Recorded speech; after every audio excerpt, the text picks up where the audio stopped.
wa ala alihi washabihi ajma'in. Yang diraihkan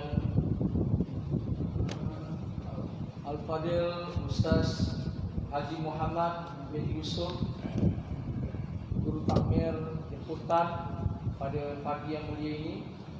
Khususnya yang saya hormati Tuan Imam, tuan-tuan pegawai pengacara, khususnya Timbalan Pengurusi serta barisan ada di jalan terkuasa, dan yang sangat dimuliakan lagi dirahmati Allah, tuan-tuan, puan-puan, muslimin dan muslimah jemaah pada pagi yang mulia ini.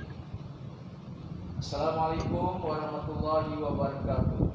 Alhamdulillah, tuan-tuan, pada pagi ini kita berkesempatan pada minggu kedua. Biasanya minggu kedua kita isikan dengan Guru Takmir Jemputan. Minggu pertama, ketiga dan keempat biasanya kuliah subuh diisikan oleh Al-Fadil Ustaz Azli Khalid bin Haji Abu Khair. Itu orang tempatan sinilah. Jadi saya ingin perkenalkan secara ringkas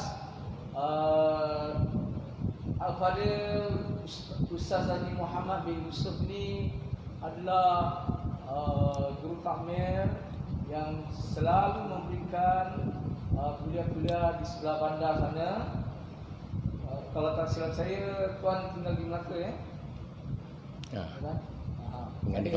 Tinggal di Kelantan. Beliau adalah bekas guru agama yang mengajar di beberapa buah sekolah. Antara sekolah yang pernah beliau memberikan khidmat dengan penuh gigi dan dedikasi, Sekolah Menengah Kebangsaan Tun Perak. Sekarang dikenali Sekolah Menengah Kebangsaan Agama Tun Perak. Jadi alhamdulillah beliau di antara yang mengajar awal di sana. Jadi tuan-tuan dan puan, kita sama-sama dengar kuliah pada pagi yang mulia ini dengan tajuknya Ibrah dan Pengajaran Pengorbanan Nabi Allah Ibrahim alaihissalam. Jadi dengan segala hormatnya, tuan-tuan, saya mempersilakan Al-Fadil Ustaz Haji Muhammad bin Yusuf untuk menyampaikan kuliahnya pada pagi. Sekian, dijemput dengan segala hormatnya. Assalamualaikum warahmatullahi wabarakatuh. Alhamdulillah nahmaduhu wa nasta'inuhu wa nastaghfiruh. Wa na'udzu billahi min syururi anfusina wa min sayyiati a'malina. May yahdihillahu fala mudhillalah wa may yudlil fala hadiyalah. Allahumma salli ala sayyidina Muhammad wa ala alihi wa ashabihi wa astanna bi sunnati ila yaumiddin. Qala rabbi shrah li sadri wa yassir li amri wahlul 'uqdatam min lisani yafqahu qawli. Subhanaka la ilma lana illa ma 'allamtana innaka antal alimul hakim. Amma ba'd. Yang dihormati saudara fungsi majlis, Panisa, para pimpinan Masjid Ubaidullah yang dulunya dipanggil Masjid Jami' Jasin, karena pangkat. Alhamdulillah, datuk-datuk kalau ada, datin-datin, para muslimin dan muslimat, hadirin dan hadirat yang dikasihi sekalian. Alhamdulillah kita dipertemukan oleh Allah pada pagi ini untuk sama-sama mengambil iktibar al-ibratu bi tadhiyatil Ibrahim alaihissalam. Tajuk kita secara ringkasnya kuliah subuh ni pendek-pendek lah, tak lama-lama. Nah, saya pun diperingatkan begitu rupa lebih kurang lah. Tapi tuan-tuan dan perempuan, memang saya di Jasin ni tidak asing lah secara latar belakang. Isa ni memang dah kenal lah. Pernah bersama di Tun Perak Jasin. Dan sebagai makluman lah, saya mula-mula mengajar di Sekolah Tun Perak Jasin tahun 71. Ini setengah ni kecil-kecil lah. Anak murid saya dah pencil. Anak murid saya kali pertama saya mengajar di Tun Perak 71, kira lah umur dia Masa tu 13 tahun, sekarang sudah 62 atau 63 tahun. Dah pension. Alhamdulillah masih ramai yang ada. Dan alhamdulillah terkata selalu berhubung. Apa kata keep in touch.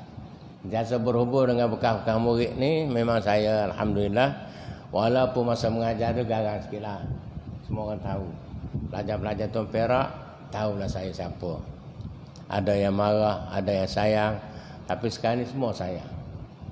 Dan kadang-kadang mujurlah ustaz garang dengan saya. Saya jadi orang sekarang. Dulu tak orang. That mean maknanya dia jadi bagus lah alhamdulillah. Jadi hampir 10 tahun dan pengetua saya pertama Datuk Seri Abdul Aziz bin Tapa. Rekanannya Datuk Seri juga, Datuk Seri Abu Zahar Isnin almarhum alaihimah. Dua-duanya kembali ke rahmatullah. Itulah sejarah ringkas. Lepas tu saya duduk lama lagi dah. Ustaz Tapa dah pergi macam lain-lain lagi. Tapi Abu Zahar tu lama. Kata silap saya dah pindah, dia belum lagi. Masa tu dia penolong kanan. Masa tu satu ya, tak ada 2, 3 PKM macam-macam sekarang ni. Dah. Jadi tuan-tuan dan puan-puan itu sebagai background atau latar belakang. Jadi saya Melaka dan saya ni saya asal daripada Kelantan. Asal daripada Kelantan. Tuan-tuan nak beri gambaran baik kata baik terpulanglah. Tapi Kelantan ni di antara negeri yang umat Islam ya insya-Allah selamat. For the time being ataupun coming day dia akan selamat insya-Allah. Sebab orang Islam masih ramai. Itu rasa selamat tu. Dan orang Islam ramai ni orang tidak Islam pun selamat juga. The whole seluruh sejarah kita lihat bila umat Islam beramai, umat Islam berkuasa, semua orang selamat. Either Muslim or non-Muslim. Semua akan selamat. Tapi kalau orang lain duduk di atas Islam, of course Islam tak akan selamat. Sebagai contoh, lepas tu saya kata Kelantan alhamdulillah, tuan-tuan pergi dah. Walaupun dikata negeri tak maju apa semua, tapi nowadays sekarang ni alhamdulillah rumah batu lah, macam dulu lagi. Saya pun tengok Allahu Akbar, terkejut mana tu. Tengok air panas semua tu, semuanya rumah batu. Orang Melaka majulah alhamdulillah. Syukur kepada Allah, kita gunalah kemajuan ini untuk mencari keredaan Allah. Tuan-tuan dan puan-puan, firman Allah Subhanahu wa taala, a'udzubillahi minasyaitonir rajim. Wa iz qala Ibrahim li ibnihi ya bunayya inni araka fil manam. Inni azbahuka ma za tara. Qala fa'al ila akhir ayat. Cerita Nabi Ibrahim dengan anak dia ni. Nabi Ibrahim ni, tuan-tuan dan puan-puan, Nabi ni semua baik. Walaupun orang kata tak baik. Nabi Muhammad orang kata tak baik. Apa gelaran tidak diberi pada Nabi Muhammad SAW? Muhammad gila, Muhammad bodoh, macam-macam orang beri gelaran. Tapi dia disebut dalam satu hadis, dia kata khairul makhlukin. Maknanya makhluk yang terbaik. Itulah yang betul. Bagaimana kisah dia semasa Nabi nak Isra' dan Mi'raj. Nabi nak naik burak. Burak ni katanya binatang daripada syurga. Nak ambil Nabi, nak bawa Nabi Isra' ke atas. Jadi Isra' ni dia binatang syurga. Masa dia lah. Orang syurga ni dia hebat sikit.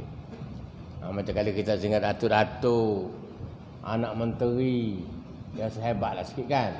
Dia rasa wallahualam. Tapi bila Nabi Muhammad nak naik burak ni, burak macam tak nak bagilah. Tapi yang bawa dia tu Jibril alaihissalam. Nak jemput Nabi. Dia macam buat payah-payah sikitlah. Pasal aku binatang syurga, Muhammad ni orang dunia. Jadi Jibril kata, ya burak, pun tak kenal ke siapa nak naik engkau ni. Dia adalah khairul makhlukin. Ni cerita khairul makhlukin. Khairul makhlukin ni makhluk yang terbaik. Itu yang diiktiraf oleh Allah SWT. Manusia Quraisy kata ke Nabi ni apa tak ada. Manusia Quraisy masa itu apa saja tak ada bahasa-bahasa yang buruk, yang huduh dikata pada Nabi. Tak, semua Nabi ni tu. Nabi kita lebih lagi lah. Tapi Burak Jibril kata, ya Burak ni khairul makhlukin. Mu tak malu ke dia? Dia makhluk terbaik. Lebih baik pada engkau, seolah begitulah. Makhluk terbaik. Selain daripada makhluk ke khalik. Ma siwallah fahuwal makhluk. Dalam kitab tauhid tu ni. Ma siwallah, selain daripada Allah, dia makhluk. Semua makhluk. Jadi Jibril beritahu pula dia ni makhluk yang terbaik. Nabi Muhammad SAW ini. Sebab tu kita beruntung dan bertuah bernabikan makhluk yang terbaik. Tetapi ada juga orang tak nak. Tak nak Nabi Muhammad. Apa nak ikut dia? Dia kata macam-macam. Dah. Soal macam-macam lah. Orang kata gelar pada Nabi ni. Diberi gelaran-gelaran yang tidak baik. Sebab tu dalam Islam tidak boleh sama sekali kita mengatakan apa-apa yang tak baik pada Nabi. Pertama, dia maksum. Maksum ni tak pernah buat jahat. Tak pernah buat jahat. Tak pernah berdosa. Maksum. Semua Nabi-Nabi maksum. Macam mana kita kata dia tak baik? Maksum. Nabi Muhammad Nabi yang maksum. Tak ada salah. Dan semua Nabi maksum. Tapi itu kata khad makhlukin. Di akhir zaman Nabi kita diutuskan. Dan sebelum Nabi kita banyaklah Nabi-Nabi yang kita nak sebut alania. Yang mesti ada kaitan antara Nabi dengan Nabi ni. Nah, sebab tu Nabi-Nabi yang kita ambil yang jadi rasul lah. Nabi ni ramai. Nabi-Nabi dan rasul-rasul seramai 124,000. Banyaklah, ramai dah. Kalau 124,000 ni ramai. Kalau 6,000 tak ramai. 6,000 ni banyak. Tuan-tuan tanya. Mungkin kalau saya banyaklah. Tapi kalau orang gaji 6,000 banyak. Sekarang tak cukup. Ada seorang naik chancellor dulu gaji 30,000. Dia minta naik lagi. That mean tak cukup. Sikit lah. 30,000 sikit. Ayat Quran kita ada berapa? 6,666. Ada setengah rawi mengatakan 6,624. Banyak ke sikit? Kalau nak banding dengan duit tadi, sikit lah 6,000. Dan ni pengetua pun 10,000 gaji. Pengetua. Dulu ya lah zaman saya dulu. Dah 5,000 dah banyak. 6,000 ayat Quran banyak ke? Tak banyak. Tapi berapa kita boleh hafal? Berapa ayat kita hafal? 6,000 ayat ni bukanlah banyak. Kalau duit 6,000 sikit. Tapi ayat 6,000 kita, banyak ayat Quran. Berapa ayat kau hafal? Tak tahu, tak ingat. Berapa ayat dihafal pun tak ingat. Dah. Kita ingatlah bukan saja kita umat Islam ni pun sendiri pun berapa ayat dihafal pun tak tahu. Masya-Allah taala. Dah kan ayat Quran 6,666 tidak banyak. Tapi kenapa kita tak hafal? Kita tidak didedahkan budaya itu. Saya tidak salah tuan-tuan dan tuan. Kita tidak didedahkan uslub metodologi menghafal, tak ada. Di Malaysia maaf kita sebut. Kita tidak sejak penjajah mula merdeka tapi tidak kita diperkenal dengan menghafal Al-Quran. Sekarang boleh tahan dah sikit. Banyak pusat-pusat tahfiz. Dah. Kalau kita pergi di Pakistan, 12 tahun pelajar dia semua hafal Quran. Pergi cek di Pakistan. Anak-anak kita pun, anak orang Melayu pun pergi belajar kat sana, 12 tahun sudah hafal Quran. Kalau rendah lagi. Sebab pendekatan dia pendekatan menghafal. Kita sini kurang pendekatan menghafal. Kita sendiri pun tak suruh anak kita hafal Quran. Di sekolah tak suruh hafal Quran. Di universiti tak suruh hafal Quran. Yang nak hafal tu masing-masing. Dalam sekolah ada sebut kenapa ayat ni. Sekolah menengah adalah 3 ayat. 1 tingkatan 3 ayat. 3 tingkatan 9 ayat. Itu pun tak hafal juga. Tapi saya sebut tadi macam mana ayat Quran. Ya, Nabi kita turun ke dunia terakhir. Sebelum Nabi kita, Nabi ni kita lah. Dan nak cerita Nabi Ibrahim tadi disebut dalam Quran. Cerita Nabi Ibrahim disebut dalam Quran. Cerita Nabi Adam disebut dalam Quran. Macam-macam semua dalam Quran. Walaupun 6,000 ayat pun, boleh kata semua cerita-cerita Nabi secara umumnya terdapat dalam Al-Quran. Jadi kita bacalah Al-Quran. Kita baca biar faham lah. baca tak faham ni, what we can do lah, tak boleh buat apa lah. Pasal kita tak baca, tak mengajar, tak belajar bahasa Arab. Kalau kita belajar tafsir sikit-sikit boleh lah juga. Nah, kan ni banyak dah tafsir. Yang bahasa Melayu, bahasa Inggeris, Urdu, ada belakang. Firman Allah tadi kalau kita baca, Allah menyebut kisah Ibrahim AS ni, ketika Ibrahim berkata kepada anaknya, ya bunayya. Ya bunayya ni kata dia berbeza dengan ya ibni. Kalau kita panggil ya ibni, wahai anakku. Ya bunayya ni perkataan manja. Kata buah hatiku, macam tu. Tapi kalau dia sebut ke anak dia buah hati jarang. Sebut ke bini yang buah hati. My darling. Masa muda lah. Ya bunayya, wahai anak kesayanganku. Sesungguhnya aku bermimpi. Aku melihat dalam mimpiku bahawa aku menyembelih engkau. Mimpi Nabi ni betul belaka. Mimpi Nabi kadang-kadang wahyu. Selalunya wahyu. Mimpi kita kadang mengaruh. Kakak subuh mimpi. Akhir lewat sembahyang subuh.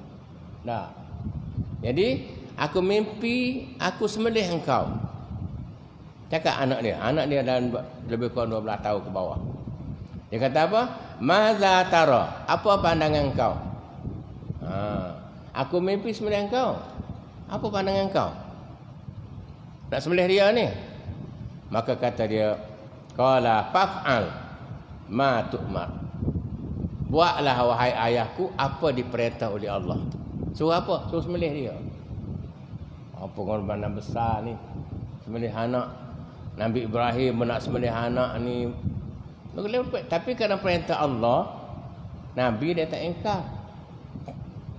Orang beriman juga sepatut dia tidak berengkar perintah Allah. Duit banyak kena bayar zakat. Orang azan kena pergi masjid. Orang azan kena dengar. Jawab azan.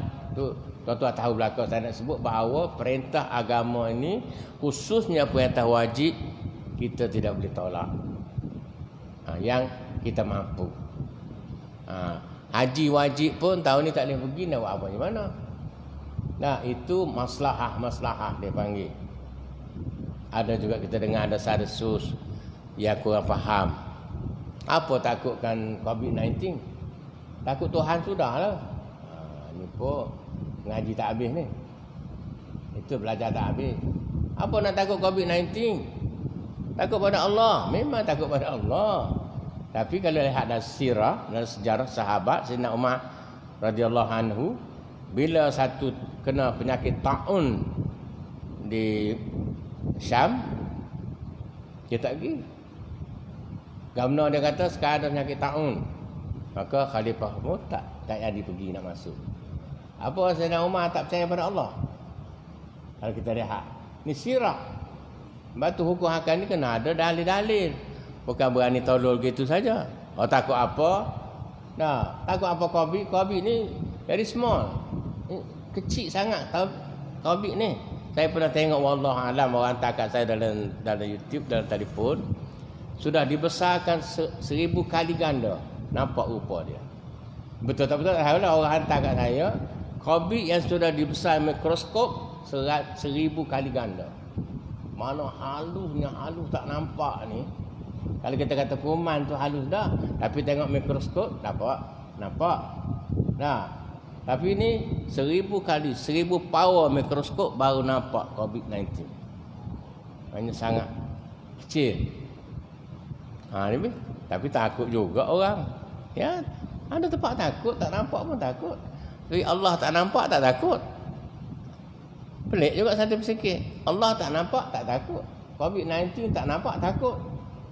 Tapi bukan kita takut, berjaga dengan Allah kita kena takut. Fattakullah. Dengan COVID bukan fattaku COVID. Fattakullah. COVID ni beware, berhati-hati. Berhati-hati. Jadi Nabi Ibrahim tanya anak, apa pandangan kau? Apa pandangan wahai anakku, wahai buah hatiku? Pak anak kata, kalau begitu perintah Allah buatlah. Wahai ayahku, sembelihlah aku. Kerana ini perintah Allah. Maka tuan-tuan Ibrahim pun buatlah. nak sembelih anak. Pasal mengikut perintah Allah. Ikut perintah Allah. Bawa lah anak dia. Jalan sekejap. Mikir juga lah anak ni. Syaitan pun kata, Ish kata, sanggup engkau Ibrahim nak sembelih anak sendiri. Syaitan ni Nabi pun dia, tapi Nabi kenal dia. Itu kelebihan dia, kita tak kenal. Nabi kenal. Siapa hati ya Ibrahim nak sembelih anak sendiri. Lagi-lagi. Tak berhenti. Itulah.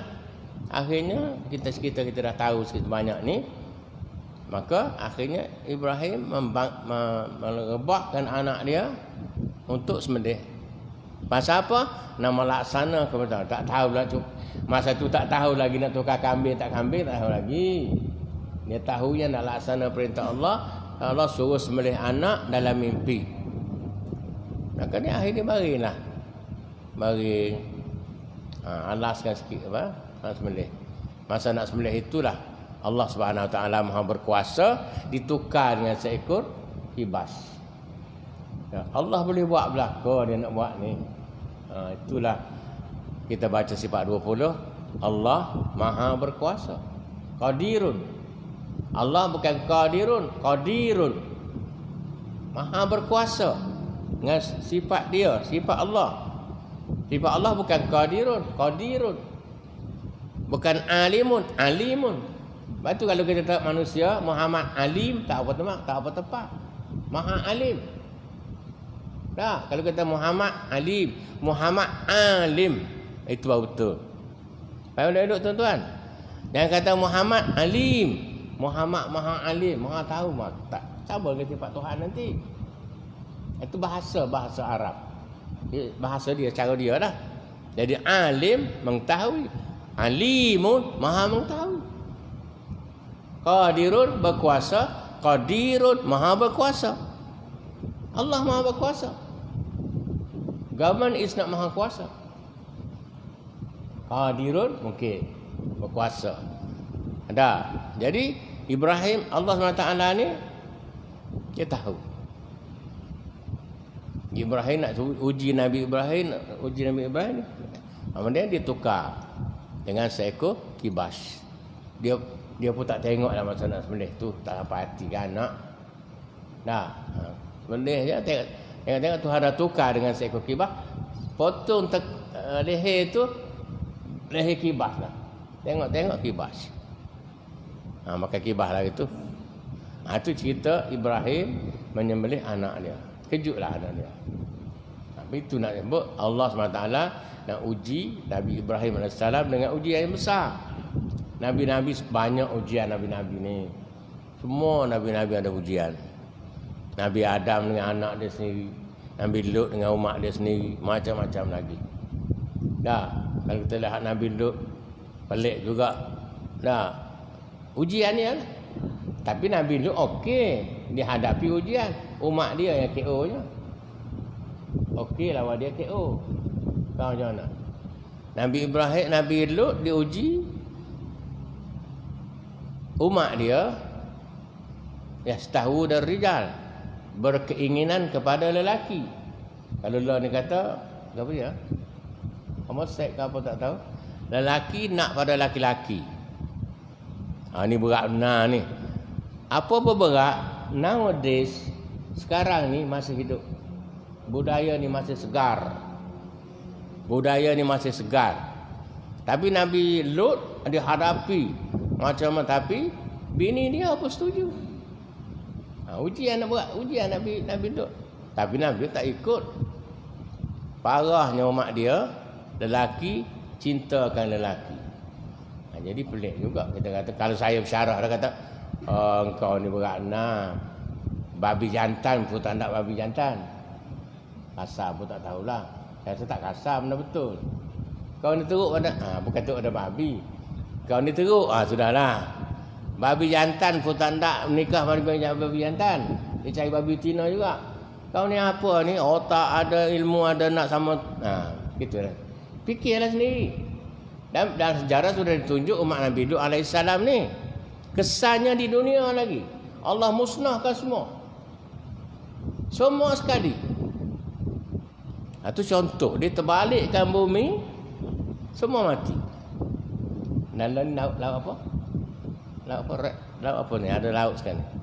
Caspian Sea ke orang pergi. Saya nak sebut cerita ringkasnya, begitulah Allah Maha berkuasa. Tapi begitulah nabi-nabi ini diuji. Tapi dia nabi, cabaran dia besar, dia mampu. Pasal Allah beri dia iman yang kuat. Kita ni iman tak kuat, ujian kecil pun tak boleh ikut. Tak. Orang bang kita tak jawab. Saja berbual jawab bang. Lepas tu kita jawab azan. Dah. Kalau nak sembahyang sunat sekalipun tuan-tuan dan perempuan, bila orang azan tunggu dulu. Ada kadang-kadang yang tak tahu, dia nak pergi ambil wuduk, orang azan, dia ambil juga wuduk. Pasal dia tak tahu. Patut yang azan, dah azan nak wuduk, tunggu sampai habis azan. Kecuali dia ambil wuduk dah, orang berazan. Sembahyang sunat serupa. Kita masuk-masuk orang azan, jangan sembahyang sunat. Tunggu azan selesai. Hormati kepada azan. Itu hukum Allah. Pasal azan tu kalimatullah, kalimah-kalimah Allah yang diajar oleh Nabi. Semua kalimah cantik dalam azan seluruh kehidupan kita ada. Mereka cerita mula disebut Allahu Akbar, Allah Maha Besar. Ini pun tak cakap. Selalulah kita cakap Allahu Akbar, tapi kita kata Allahu Akbar, tapi hukum Allah tak ada. Macam mana? Akbar ke asghar? Besar ke kecil? Kita kata Allahu Akbar. Allah agung, tapi tentulah perintah Allah ni agung. Apa yang disuruh kena buat. Dan apa yang dicakap dalam wahyu mesti betul. Kiamat semua ni mesti betul. Hidup akhirat Tuhan cerita dalam banyak Al-Quran. Nak tahu baca surah Al-Qiyamah. Yang Tuhan sebut dalam wahyu ni betul. Takkan Allah dusta, takkan Nabi berbohong. Kita belajar sifat Nabi. Sidik, amanah, tabligh, patanah. Sidik tu benar. Apa yang Nabi cakap mesti betul. Tak, mana berbohong dia? Takkan Nabi nak bohong. Benar, tapi ada orang membohongi Nabi. Orang Arab Quraisy membohongi Nabi. Orang Melayu bohongi Nabi juga. Mana ada kiamat? Mana ada akhirat? Mana ada siksa kubur? Aku lalu tak kubur tak pernah dengar pun. Memang kita tak pernah dengar. Tapi Nabi SAW pernah dengar orang kena azab dalam kubur. Allah beri dia dengar orang kena siksa kubur. Sebab itulah kita dalam kubur, pergi kubur, doakan orang ahli kubur. Jangan nak doa pun tak boleh pula. Ini satu hal juga ni. Doa tak apa Nabi buat. Sunnah Nabi pergi atas kubur, dia dengar orang kena seksa, Nabi ajak sahabat-sahabat dia doa. Sebab itu kita sunat pergi kubur berdoa. Pergilah hari apa pun. Jemaah afdal. Tapi tuan-tuan sini jemaah kerja. Kelantan jemaah cuti.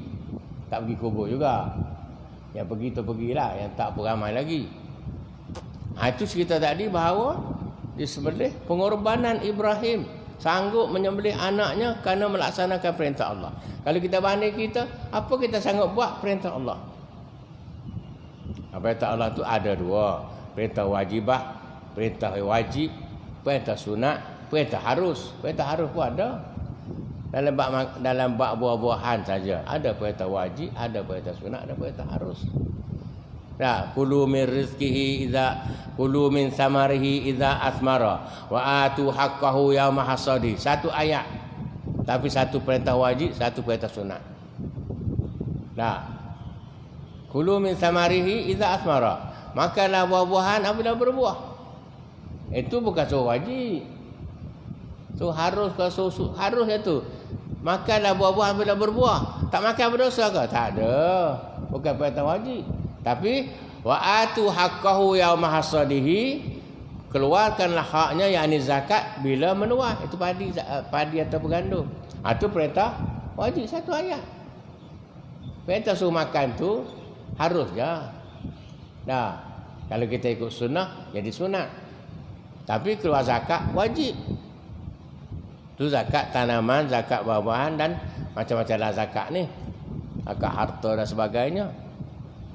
Ada duit banyak, bayar zakat duit. Ada kambing banyak, kena bayar zakat kambing.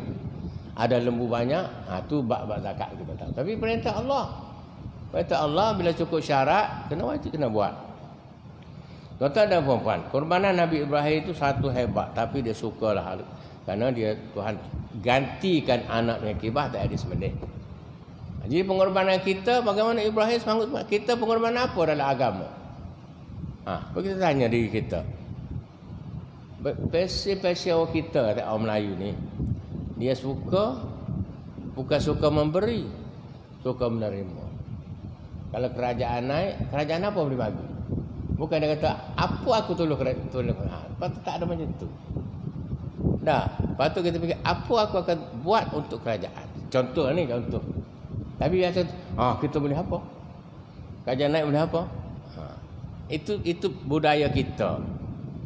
Budaya kita lah, budaya orang Melayu. Wallahualam orang Melayu ni dia manja ke, dia rasa manja lah. Kalau wakil rakyat ni paling kepala.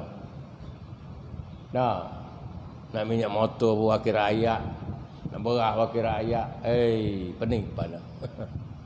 Contoh lah tu. Pasal kita banyak, kita suka meminta, bukan kita membantu. Patut kita membantu. Apa kita boleh bantu untuk agama?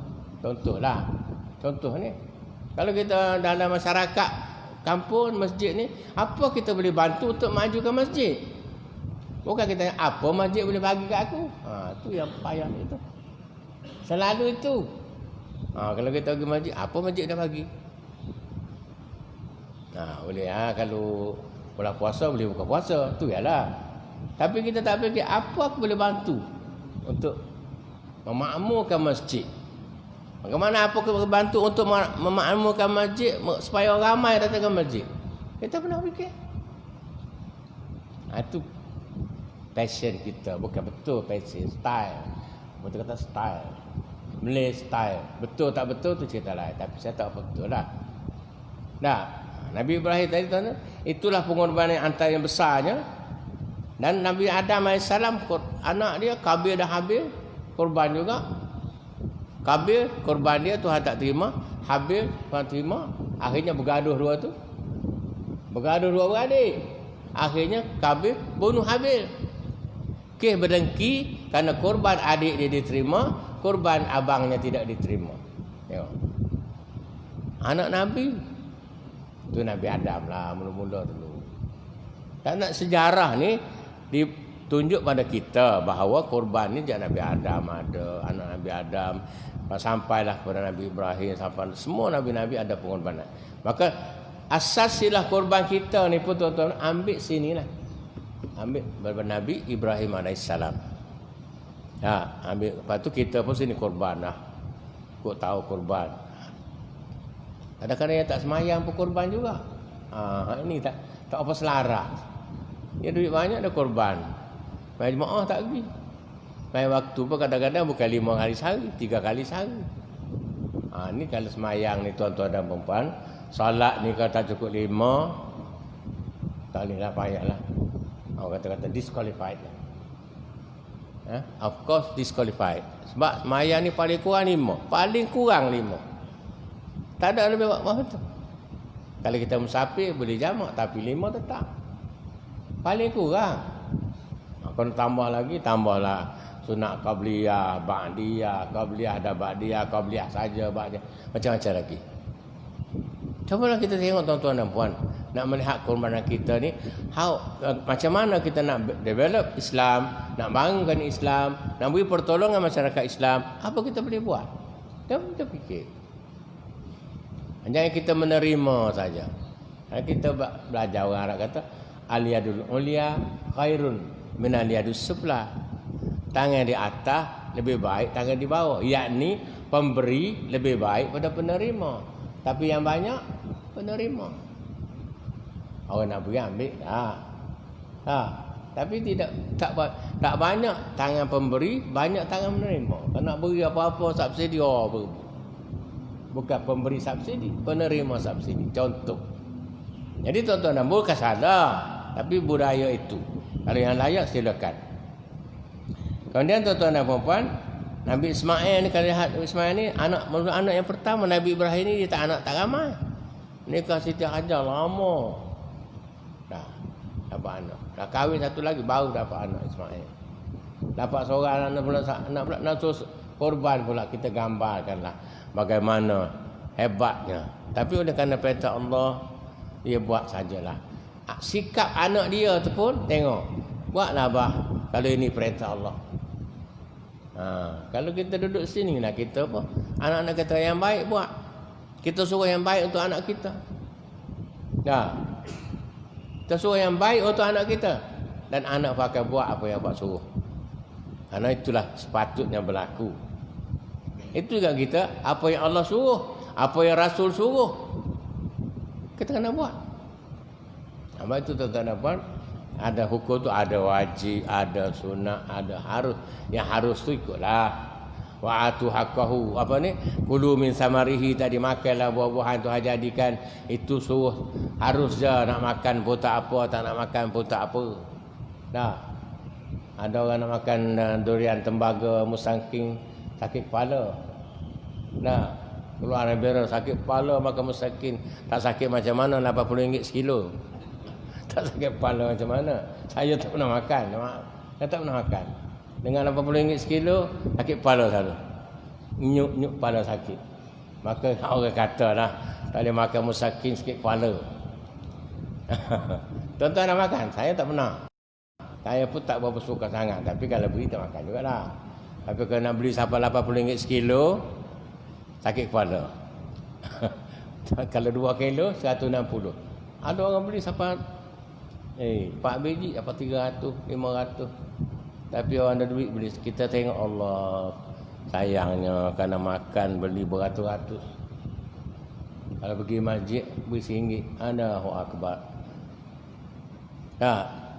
Pergi masjid RM1. Rasa malu juga ni RM1. Gaji RM3,000, gaji RM2,000, gaji. Tak, berilah berpatutan. Apa yang buat, apa kita infak ini adalah kita punya saving untuk akhirat. Kalau tak ada rugi, kita beri banyak lagi. Dah lah beri sikit pun Tuhan ganda, beri banyak lagi ganda. Apa yang kita buat ni untuk akhirat tuan-tuan dan puan-puan.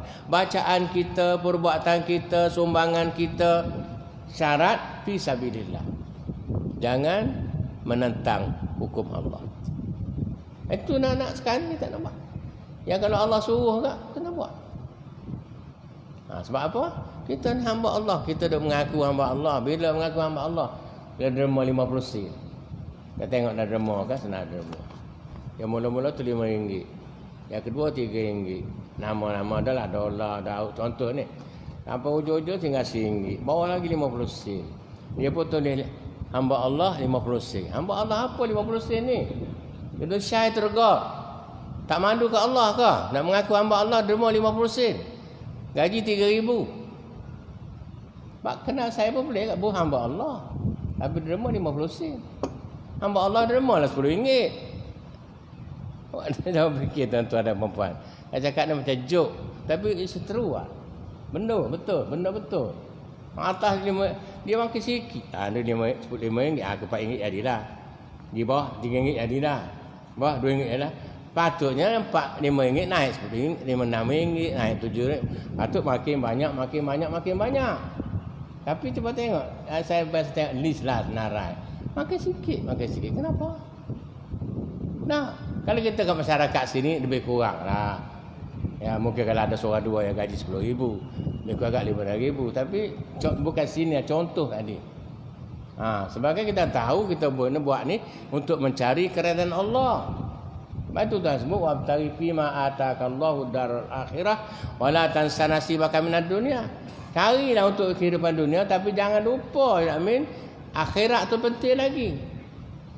Pasal akhirat ni kita nak hidup kekal. Khalidina fiha, kita kekal di akhirat tuan-tuan dan puan-puan.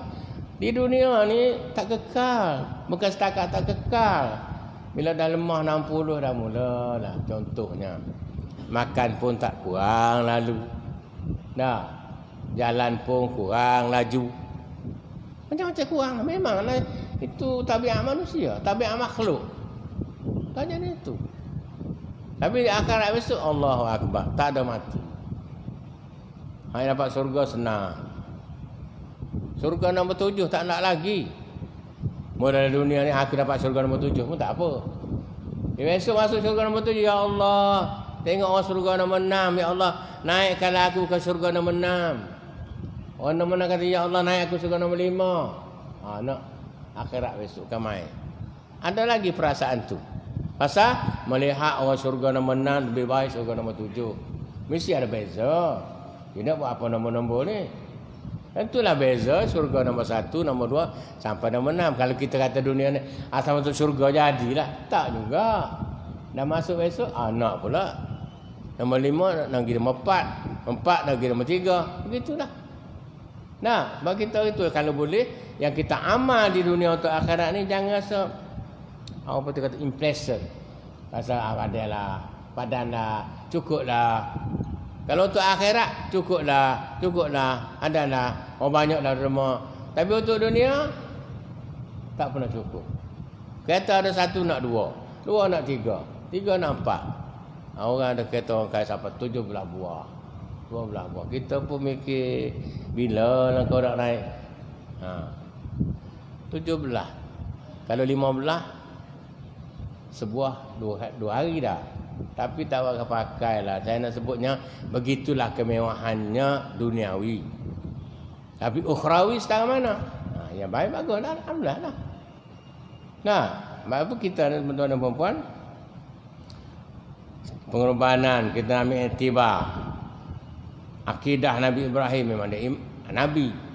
Dan kita nak ikut sunnah-sunnah yang Ibrahim. Sekarang ni kita korban yang asal ikut sunnah Nabi Ibrahim. Waktu korban, kalau lah ini lembu boleh, kibah boleh, begitu, gini. Cuma saya nak ingat sikit saja.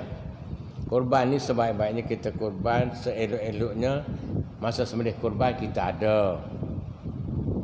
Pasal kita nak tengok darah mengalir. Kalau orang lelaki, orang perempuan dia takut darah mengalir. Dah. Kemudian kita nak tengok bagaimana darah mengalir dan kita nak niat di kala itu. Nah, ni kalau kita korban di Kamboja, kita tak dapat tengoklah darah. Niat pun tak tahu ke mana. Ini jaga be careful dia baik-baik ni. Orang yang kita harap tu dia mesti niat untuk kita. Masa nak sembelih dia kena ada. Atau dia wakil siapa-siapa sebut nama kita. Dia panggil Kubail. Kubail Zab sebelum nak sembelih, dekat-dekat nak sembelih tu.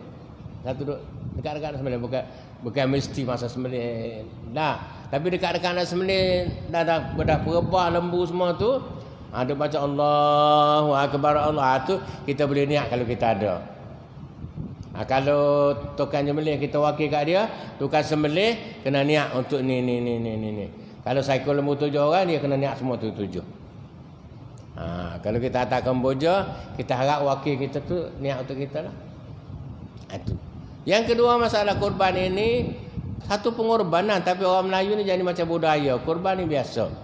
Cuma cara pembahagian daging tidak betul. Awak tanya Ustaz Azhar Idrus, korban seekor lembu, sembelih ekor lembu, jamu semua orang. Mana lebih baik dengan bagi. Tapi kaedah bagi daging tu dah ada dari korban tu. 1/3 untuk kita makan, 1/3 untuk fakir miskin, 1/3 untuk jiran. Kalau kita tak nak makan langsung pun tak sunnah juga, kena ambil sikit. Untuk tuan korban paling kurang kena ambil sikit. Nabi ambil setapak tangan. Mana sunnahnya ambil sedikit. Boleh kita ambil 1/3. Ini kadang-kadang korban ambillah 1 atau 2 bahagian. 1 bahagian contoh lah. Lepas tu balik simpan semua kat rumah. Mari anak dia bagi. Bagi menantu dia bagi. Lepas tu jiran sebelah tak bagi. Orang miskin tak bagi. Tak jadi korban dia. Be careful. Kita nak ibadah ni kena ikut porsi dia. SOP dia. SOP dalam ni. SOP dia. SOP korban. SOP apa dia kan? COVID-19 kita ikut belakang dah. Maya jarak. Pasal SOP. SOP korban pun ada juga. Bagaimana? Daging nak bagi siapa? Kena bagi siapa? Kita boleh makan. Ini korban sunat. Korban sunat tu cara bagi daging. Kalau Nabi sebut kalau dah korban ni tak bagi para miskin, korban tak jadi. Jangan tanya kenapa. Nabi katanya tu. Sebab korban ni asal untuk diberi kepada orang yang miskin, orang yang susah dan jiran tetangga, khususnya Islam. Bagi Allah Alam, orang kata korban bukan Islam, tapi saya tak apa nak lagi, kita pakai yang Islam dulu lah. Kalau nak beri bukan Islam tu beri daging lain lah, tak usah korban lah. Walaupun ada pandangan khilaf ulama, orang kata boleh juga beri kepada orang kafir yang nak berjinak-jinak dengan Islam. Kalau menentang Islam tak boleh lah. Kalau ada. Nah, tapi kita beri Islam dulu dah. Kalau kita berjiran dengan kafir, lebih selamat kita beli daging lain bagi yang ni. Tak usik daging kurban ni. Ini kurban. Cara bagi kurban. Kemudian niat, tadi saya sebut dah. Yang ketiga saya sebut kurban ni yang tidak tepat untuk dan perempuan. Ada orang kurban, saya kurban untuk mak saya. Tak jadi. Sebab kurban kena ada niat. Kalau kita nak kurban anak kita sudah dewasa, kita kena minta izin dengan dia. Ini banyak tak betul ni. Kurban untuk anak saya. Anak di mana? Anak di Amerika. Dia mengaji. Kita kurban, minta izin tak? Tak izin apanya? Tak payahlah duit aku. Tak boleh. Kena minta izin kalau anak sudah dewasa. Kalau anak kecil belum balik, bolehlah kita korban ke apa semua. Faham tuan-tuan, tak apa-apa ni. Tak, kalau jangan kata pelik ustaz ni, bukan pelik. Kaedah macam tu. Sebab bila dewasa kena minta izin. Zakat supaya kena beri zakat anak kita dewasa, kena minta izin dengan dia. Aku nak bayar zakat kau. Atau pasal kata anak dewasa tak kerja lagi contohnya. Ya, kata minta izin aku nak bayar, ataupun dia suruh abang bayar zakat engkau. Masa tahu kau dia nak bagi orang lain. Itu pentingnya. Tapi kalau yang belum balik, memanglah wajib atas bapa dia. Macam korban juga. Kalau nak korban untuk anak kecil, tak payah minta izin. Tapi kalau nak korban kepada anak yang sudah dewasa, kena minta izin. Kalau nak korban mak dah mati, mana minta izin mak dah mati? Macam mana? Kita kalau boleh buat juga, kita korban untuk kita, pahala ni kita minta Allah sampai ke mak kita. Itu boleh. Kita korban untuk kita. Pasal nak minta mak tak ada niat dah mati. Korban untuk kita, lepas tu kita niat pada ya Allah, pahala aku korban ni berilah pada mak aku. Macam itu boleh lah ulama kata. Kena betul lah. Ada yang kata aku korban untuk mak. Mak mana? Mak dah mati lama dah. Macam mana ni? Pasal tak tahu. Pasal tak tahu. Pasal apa tak tahu? Tak belajar. Pasal apa tak belajar? Tuan-tuan jawablah. Pasal apa tak belajar? Sekarang ni macam-macam boleh belajar. TV hari-hari baca Quran. TV hijrah bukan nak kempen. Punya Islam macam-macam. Kitab banyak. Kadang-kadang YouTube pun ada. Tapi ni tengok-tengok sikit lah. Kalau telefon ni kena tengok sikit lah. Dah, takut-takut. Tak betul lah. Pasal telefon ni ikut dah dia ambil orang tu, dia ambil kalau betul-betul rawi dia betul, okeylah. Nah, tu sebetulnya bahawa lagi korban macam tu cara. Pasal kita buat korban ni nak dapat cari niat keredaan Allah. Bukan nak simpan daging rumah kita. Kalau nak rumah kita, tak usah korban dah, sembelih je lah. Tak usah niat korban, boleh. Macam nak beri pada non-Muslim tadi. Hak tidak korban tak apa, ada masalah, tak ada khilaf. Kita boleh beri pada non-Muslim, tapi bukan korban. Korban ni ibadah. Ibadah macam mana nak beri kat dia? Kalau beri sedekah, okey boleh lah. Kita kena buat yang Islam suruh, yang Nabi buat. Nabi pun tak pernah buat macam tu. Korban itu cara dia. Tuan-tuan dan puan-puan sekalian, bahawa dalam pengorbanan intisari yang mana kita hidup ni bukan setakat korban saja, bahkan kita nak mencari keridaan Allah mesti ada pengorbanan. Udhiyah tu pengorbanan. Itu nama sembahyang hari raya korban. Tapi kadang-kadang kita sebut sembahyang raya haji. Dah. Ada kita sembahyang usolli sunat haji. Idul haji ada. Anda kata tak? Usolli sunat idul haji rakaat ni Allah tak ada. Idul Adha. Usolli sunat Idul Adha. Cuma yang sebenarnya Idul Adha tu sembahyang hari raya korban. Pasal hari raya korban tu ada sempena hari korban tu ada korban. Hari pertama, 2, 3 dan 4. Hari raya korban, lepas tu 3 hari lagi hari tasyrik. Itu yang tarikh dia. Itu tarikh dia. Lepas tu bukan korban. Tunggu tahun depan lah. Bahasa tak dia limited. Terhad tarikh dia. Hari pertama, kedua, tiga, empat. Dah, itulah tarikh hari rayanya. Korban pun tarikh tu. Korban ni tak ada masalah. Tapi saya kalau Kuala Lumpur, ya Allah, lembu ramanya. Kadang-kadang nak urus pun susah juga lah. Apa buat hari-hari pertama semua? Malah hari-hari kedua dah leceh nak malah nak main tarik lagi kata. Tak ramai hari pertama, sebenarnya hari kedua. Ketiga masih boleh. Syaratnya siapa hari tasyrik. Pembahagian hari semua ni tuan-tuan dan puan adalah untuk melihat kita, mengajar kita, Nabi kita tunjuk kita. Jangan tunggu kaya, mampu je korban lah. Korban ni dia tak ada hak, boleh bila-bila asalkan hari-hari, tapi akikah sekali je. Akikah sekali. Jangan nak akikah tahun depan akikah pula. Tak ada dah. Akikah sekali saja. Korban boleh. Cuma tarikh itulah. Tarikh tadi. Jadi tuan-tuan dan puan-puan, sebagai kesimpulannya, Idul Adha, hari korban dengan pengorbanan Nabi Ibrahim dijadi syariat pada Nabi Muhammad SAW. Ambil syariat Nabi Ibrahim tadi, endorse pada kita buat korban juga. Korban tu binatang-binatang tertentu. Walau pada khilaf ulama tak sebutlah, kita ambil yang biasa, binatang korban biasa juga, unta, lembu, kerbau dan sebagainya lah, sampai ke kambing atau kibas. Walaupun ada orang kata sembelih korban ayam, tapi tu tak boleh, wallah alam lah. Tu tak ada lah, tak ada tak mampu lah. Kambing tak mampu, korban ayam korban sendirilah. Kau sebis-sebis lah tu. Memang korban ni asal syarat dia macam tu dah. Tapi mungkinlah dia ambil khilaf sikit banyak. Korban ni asalnya menumpahkan darah. Ini pun kaul wallah alam lah. Tapi saya tidak berapa nak yang tu. Kita nak binatang yang disebut tadi. Unta, lembu, kerbau, walaupun kita tak pernah korban kerbau dah. Kerbau, kibas, kambing, yang cukup syarat-syarat dia, umur mengikut tertentu. Umur tu penting. Pasal nak korban pun ada syarat cukup umur juga. Itu kita buatlah insya-Allah. Mudah-mudahan Allah beri kita semangat pengorbanan ini, pengorbanan yang penting untuk melaksanakan perintah Allah SWT dalam semua aspek. Islam ni luas, semua aspek. Islam ini bukan ibadah sahaja. Islam ini cara hidup. Apa dia kata apa? The complete way of life. Syumul. Cara hidup yang syumul dalam bahasa Arab. Kita ni banyak mana kita buat Islam pun tak tahu. Semayang pun kita rasa okeylah semayang.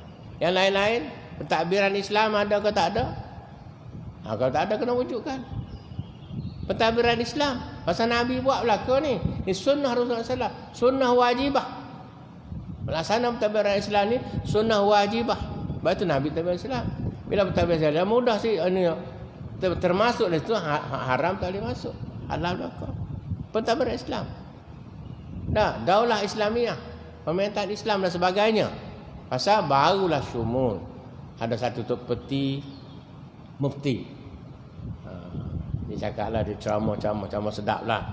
Akhir dia kata, saya ni hanya boleh beritahu hukum halal haram, tapi saya tak mampu nak melaksanakan hukum tadi. Dia tahu arak tu haram, tapi mufti tak akan pergi kedai arak suruh tutup. Pergi, tak pergi.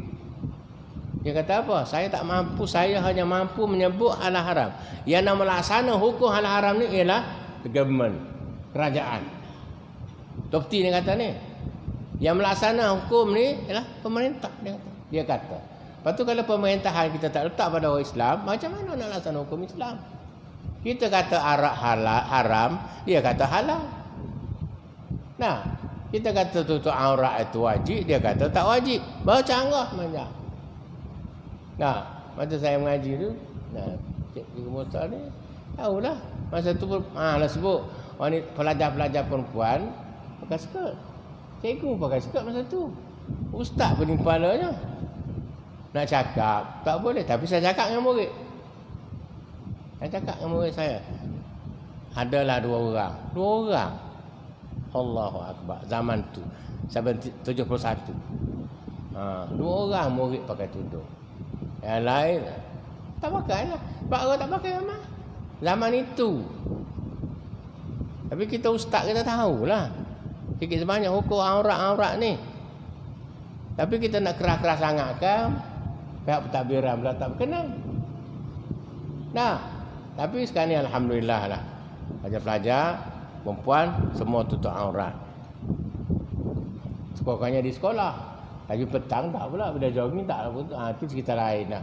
Yang nak sebut tadi, mufti ni kata, pelaksanaan hukum ni, aku beritahu hukum saja. Tapi pentadbiran, pemerintah dah yang melaksanakan hukum ni. Orang minum arak kena hukum, tak semayang kena hukum. Tapi kita di Malaysia ni tak pernah hukum orang tak semayang dah. Semayang Jumaat adalah. Kalau di Kelantan tu tak semayang Jumaat, dulu-dulu lah, sekarang ni tak dapat nak kesan dah ramai. Orang pun tak laporkan. Dia kalau tak Jumaat ni, kalau tak pergi 3 kali berturut-turut, malah boleh ambil hukuman, kena hukuman. Action. Tapi orang ni sekarang cerdik, aku pergi, hari ni pergi, minggu depan tak pergi, minggu tu pergi. Bila nak ambil tindakan? Pasal undang-undang kata 3 kali berturut-turut. Satu undang-undang tersebut tak pergi sembahyang Jumaat, satu kesalahan. Patut begitu itulah. Nah, tak pergi sembahyang Jumaat, satu kesalahan. Boleh dihukum. Tapi kalau kita orang Islam, dia casak takaklah.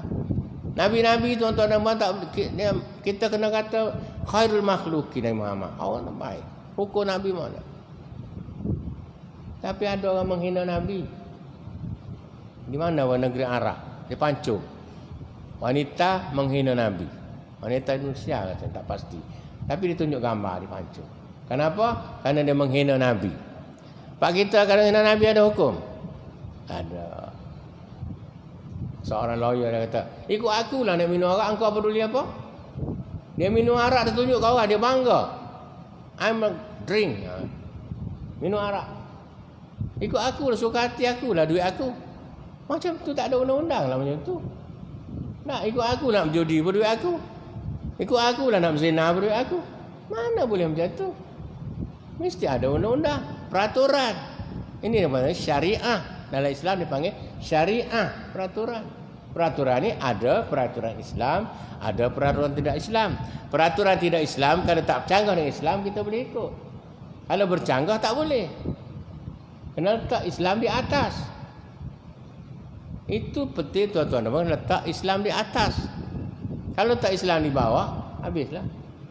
Nak buat tu tak boleh, nak buat ni tak boleh, nak haram judi tak boleh. Kepada orang Islam. Arak ni haram pada orang Islam. Orang kafir nak minum silakan. Tapi nak minum janganlah bawa kereta. Langgar orang pula. Langgar orang mati, engkau tak mati. Hukum pula tak hukum mati dia. Kalau ikut hukum syariat Islam kan, kalau dia langgar orang kerana mabuk, boleh dihukum mati. Kalau langgar orang bukan kerana mabuk, tak boleh hukum mati. Tak sengaja dia tidak mabuk. Kalau mabuk ni memang dia seorang sengaja. Kita beritahu non-Muslim ni kalau nak minum kat rumah lah. Dah, minum kat rumah lah. 2 tempayan pun silakan lah. Lepas mabuk tidur lah. Ini lepas minum bawa kereta. Lepas langgar orang. Langgar orang pula. Yang kena langgar mati. Yang tukang melanggar tak mati. Masuk hospital sekejap. Adil kan macam ni? Susah. Dia langgar tu daripada sebab kemabukan dia. Dalam Islam ni tak boleh ni. Kena halang awal-awal lagi. Kalau nak mabuk, duduk rumah, minum kat rumah. Kita tak ada kata tak minum. Pasal dia nak minum, silakan. Tapi, janganlah buat. Minum kat rumah, senang. Dah, minumlah buat semayang pun. Mabuklah kau. Kalau hukum Islam tu, asalnya wiqayah. Syariat Islam ni nak jaga manusia. Wiqayah, nak jaga. Pasal kita kalau tak ada hukum, kita tak terjaga kita. Lepas tu undang-undang mari. Semua dalam dunia ni ada undang-undang. Semua. Orang asli pun ada undang-undang ni. Undang-undang asli macam mana? Kalau pakai cawak. Tahu cawak? Orang asli undang-undang. Cawak tak apalah undang-undang dia. Kita mana boleh cawak? Nah, kita tutup aurat. Undang-undang Islam. Dia undang-undang asli. Kahwin adik-beradik boleh. Ya, kita tak boleh. Itu apa betul-betul undang-undang Islam adalah terbaik. Pasal undang-undang syariat Islam ni datang daripada Allah SWT. Jadi masa minta maaf banyak kalau ada salah dan silap dengan kekurangan ilmu dan berkongsian ilmu. Yang mana-mana baik itu daripada Allah, tuan-tuan ikutlah. Yang mana-mana tak baik daripada kelemahan saya, dan tak baik ikutlah tuan-tuan dan puan-puan. Terima kasih semua yang hadir, walaupun tak penuh masjid, tapi kita penuhlah pasal penjarakan ni. Ya, wallahu a'lam, wabillahi taufiq wal hidayah. Wassalamualaikum warahmatullahi wabarakatuh.